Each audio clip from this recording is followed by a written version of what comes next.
Hello excuse me, ஃப்ரீயா இருக்கீங்களா? Time இருக்கா? பேசணும் கொஞ்சம். டைம் இல்லை, கிளம்பிட்டாங்க. அதெல்லாம் முடியாது, வீடியோ போட்டே ரொம்ப நாள் ஆச்சு. இது இன்ஸ்டாவில் ரொம்ப நாள் கழிச்சு ஒரு ஃப்ரெண்டு ஒருத்தி பேசினான்.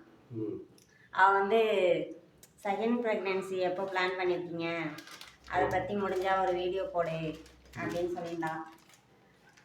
ஸோ அதான் நம்ம ஆல்ரெடி பேசி அதெல்லாம் முடிவு பண்ணிட்டோம். சரினாலும் நம்ம யூடியூப் சொந்தங்களுக்கு மக்களுக்கு சொல்லி புரிய வைக்கலாமே. என்னமோ நான் என்னமோ கம்பல் பண்ணிட்டு இருக்க மாதிரி வேணுன்ற மாதிரி வரட்டண்டி அவளுக்கு ஒரு ஸ்கூல் போட்டுண்டி சொல்லிட்டு இருக்கீங்க. என்ன நம்ம என்ன முடிவு பண்ணியிருக்கோம்னு சொல்லுங்க. நம்ம இப்போதைக்குலாம் இல்லைங்க, அது பாப்பாவுக்கு ஒரு 10 வயசு அந்த மாதிரி. 5 வயசு ஆகும், ஒரு ஸ்கூலுக்கு போகுது, ஒரு 6 வயசு 7 வயசு ஆகுதுன்னா கூட வைக்கலாம்.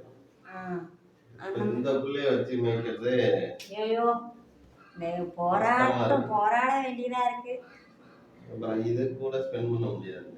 இதை கொஞ்சம் நல்லா ஓரளவு இது கூட ஸ்பெண்ட் பண்ண அப்படி தெரிஞ்சுருந்தா அதுவுமே அப்புறம் கொஞ்சம் மெச்சூர் ஆகிடும். ரைட்டு, ஆமா பாப்பா அப்படின்றது அதுவுமே கொஞ்சம் தெரியும் பாப்பாக்கு.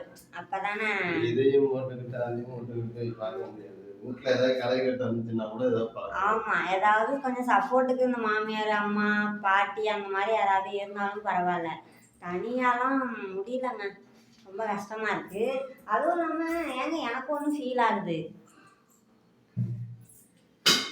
கொஞ்சம் நம்ம கொஞ்சம் லைஃபை என்ஜாய் பண்ணிக்கலாம் போல ஃபீல் ஆகுது. இல்லைங்க, என்ஜாய்லாம் இங்கே பண்ணவே முடியாது பிள்ளைய வச்சுக்கிட்டு. இல்லைங்க, என்ன சொல்றேன்னா கொஞ்சம் லைஃபை என்ஜாய் பண்ணிட்டு கொஞ்சம் காசுலாம் சம்பாதிச்சுட்டு அதுக்கப்புறமா இதெல்லாம் நம்ம பிளான் பண்ணதே கிடையாது. இது வேணா கொஞ்சம் அந்த இதை வேணா. ஆமா, இந்த சொந்தக்காரவங்க இந்த அக்கம் பக்கம் வீட்டில் உள்ளவங்கலாம் நீ வந்து இப்போ பெற்றுக்கிட்டாலும் உனக்கு வந்து அது ஸ்கூல் போகிறதுக்கும் இது வர முடிச்சுக்கிறேன், ஸ்கூல் போகிறதுக்கும் இதை இந்த பிள்ளைய வளர்க்குறதுக்கும் கரெக்டாக இருக்கும் அப்படின்னு தான் சொல்கிறாங்கல்ல. அதெல்லாம் பற்றின உங்கள் கருத்து? இங்க நின்று வீடியோல நின்று கொஞ்சம் சத்தமா பேசுங்க. அவங்க சொல்லிட்டே தான் இருப்பாங்க. ஆமா, நான் ஒண்ணு என்னோட சொந்த அனுபவத்துல கருத்துல சொல்றேன், கேட்டுக்கோங்க நல்லா. இந்த சொந்தக்காரவங்க சொல்றாங்க, அக்கம் பக்கம் சொத்துல உள்ளவங்க எல்லாம் சொல்றாங்க, அதாவது அவங்களோட வாயெல்லாம் அடைக்கணும். என்ன கல்யாணம் பண்ணிட்டீங்க, என்ன குழந்தை இல்லை அப்படின்னு அந்த ஒரு இதை அடைக்கணுங்கிறதுக்காக ஒன்று பெத்தாச்சு. சரிங்களா, செகண்டெல்லாம் வந்துட்டு அவ்வளோ அவசரமாலாம் வாய்ப்பே இல்லை. அதெல்லாம் கொஞ்சம் லைஃப்பை என்ஜாய் பண்ணணும், காசு பணம் சம்பாதிக்கணும், கடன் அடைக்கணும், நிறையா இருக்குது.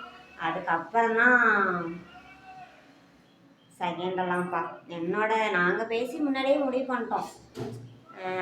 ஏன் எங்களுக்கு வந்து எப்படின்னா, ஸோ வீடியோ பார்க்குறவங்க உங்களோட கருத்தையும் வந்துட்டு கமெண்ட்டில் சொல்லுங்கள். ஏன்னா கொஞ்சம் எங்களோட அனுபவசாலிங்க, இந்த 2 பிள்ளை 3 பிள்ளை பெற்றவங்களாம் இருப்பீங்கள்ல, அவங்களாம் வந்துட்டு உங்களோட அனுபவத்தை வந்து கமெண்ட் பாக்ஸில் சொல்லுங்கள். நாங்கள் எடுத்துக்கிற முடிவு வந்து கரெக்டாக இல்லை தப்பா? சில பேர்லாம் சொல்லுவீங்களா, இந்த காசு பணம் சம்பாதிக்கிறதெல்லாம் அப்புறமா அதெல்லாம் வரும், ஒரு சமயத்தில் வரும், ஒரு சமயத்தில் இருக்காது.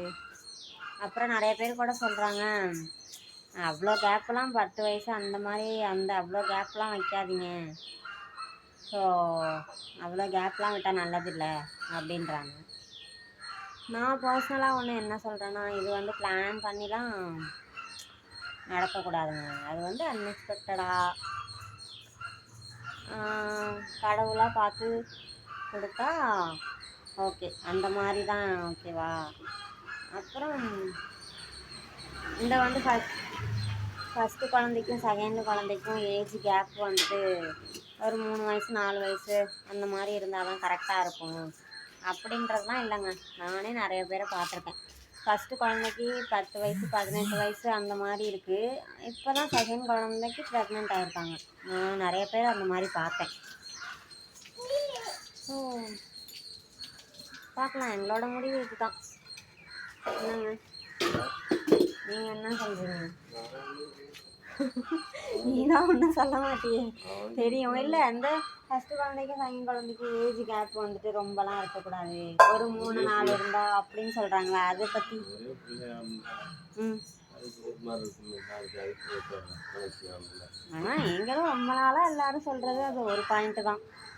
அதுக்கு ஒரு துணை வேணும்ல, தனியாக இருக்கக்கூடாது, ஒரு துணை வேணும் அப்படின்னு. ஆனால் எந்த குடும்பத்தில் அண்ணன் தம்பி ஒத்துமையாக இருக்காங்க, அதை சொல்லுங்க.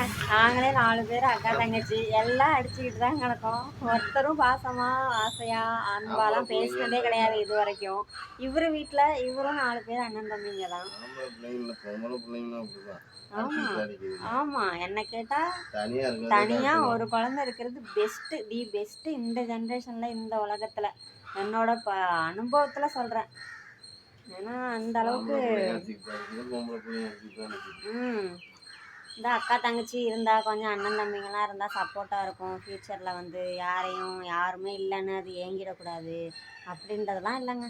நம்மக்குள்ளே திறமை, அது திறமையாக இருந்தால் அது தனியாகவே பொழைச்சிக்கும், அவ்வளோதான் மேட்ரு. ஏங்க சரி, ஓகே, வீடியோக்கு ஒரு பாய் சொல்லுங்கள். பாய் பாய் பாய் சொல்லு. இந்த குட்டியும் முடிச்சிட்டாங்க, பாய் சொல்லு. பாய் முத்தா. Okay okay bye. மறக்காமல் சேனலை சப்ஸ்கிரைப் பண்ணிக்கோங்க. உங்களோட கருத்தை கமெண்ட்டில் சொல்லுங்கள்.